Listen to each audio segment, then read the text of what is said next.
Hello and welcome to this Good Friday edition of City Slickers. I'm Mark Whiley and I'm joined by the Echo's Imps writer Leigh Curtis. Over the next few minutes we'll be looking back on the last 7 days at Sincil Bank. We'll hear from Iffy, Onuora and defender Danny Hone and look ahead to the Imps Easter games against Barnet and Hereford. OK, we've learnt this week that Imps youngsters Martin Pemberton and Gary King have earned their first professional contracts, Leigh. Yes, that's right.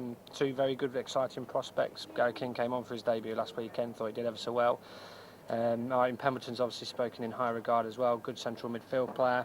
And it's not just them as well, you know, speaking to Gary King early in the week, he spoke about Martin, the under-16s, there's some good players there. Kern Miller played in the reserves in midweek against Rotherham, and big things are expected of him, and I expect there's going to be a long list of stars to fall off that conveyor belt yet.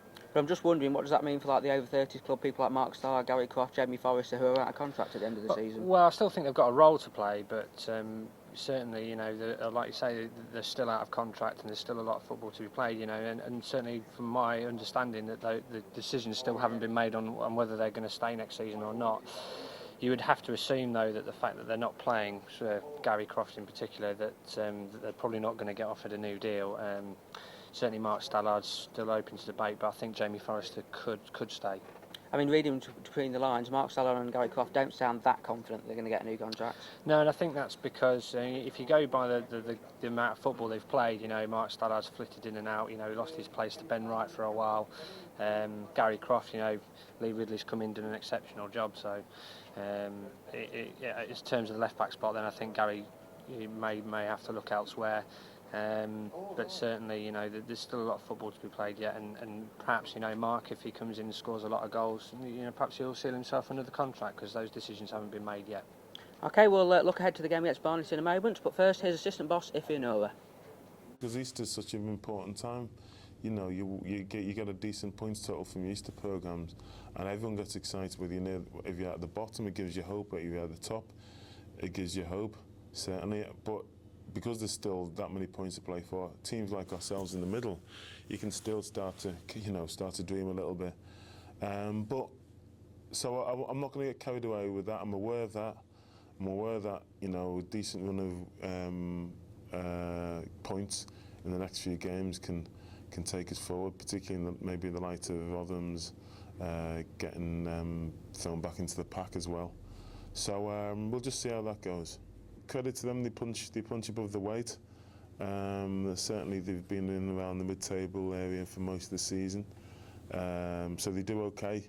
Of course, they're famous for the pitch, and it's not. I wouldn't say it's a glamorous place to go, but that doesn't mean to say that they're not worthy of where they are and how they've done things. So, you know, you give them every respect, but it's about us and how we approach the game, and that's always going to be the case. And whether it's Barnet or Hereford or whoever, then we just concentrate on what we need to do. I know one or two of the players, and he, like I said, he's done a great job there. They were in the conference not long ago. I think he's put most of his own money involved as well, so it's a little bit of a boy's own story really for them to go up in the circumstances. Great admiration for what they've done there. But of course we're not here to, you know, to host anyone's party.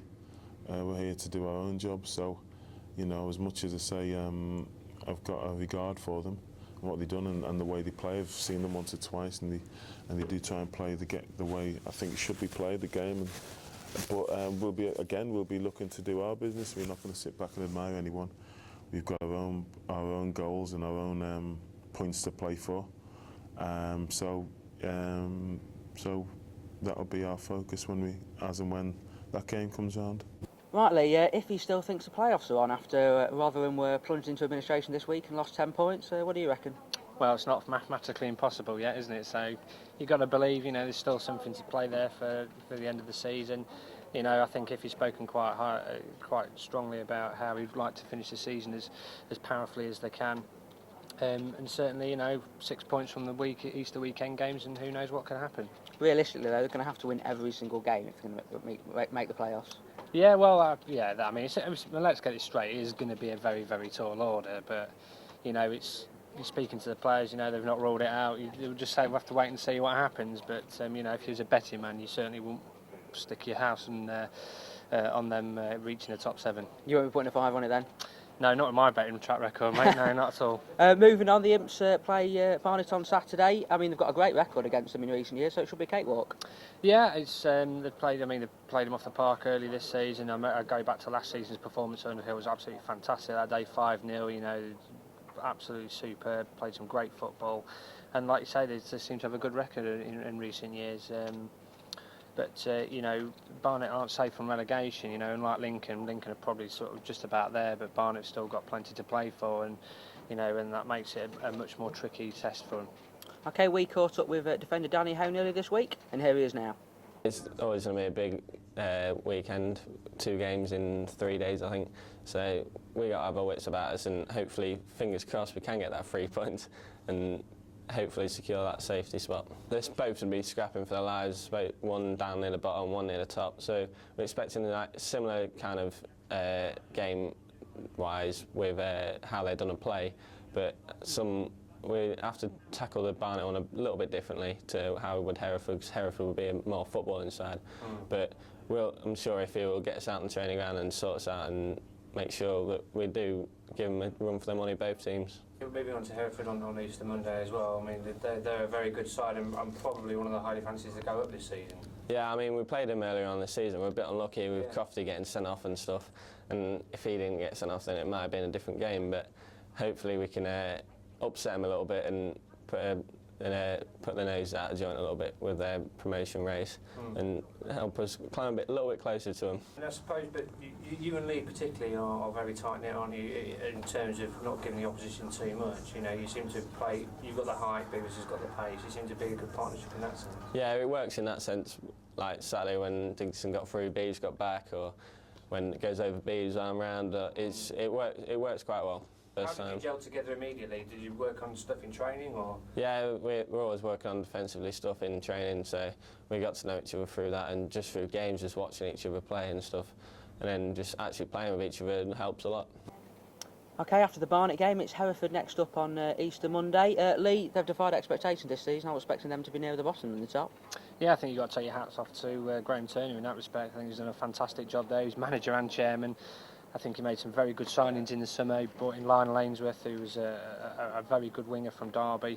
He's done ever so well. Now he's obviously moved on to bigger and brighter things, but in return they've got Theo Robinson in from Watford, and he's scored 13 goals this season. Has been a revelation. They've also got the Shergill, I think, is Shergill McDonald in from West Brom. He looks a very good prospect as well.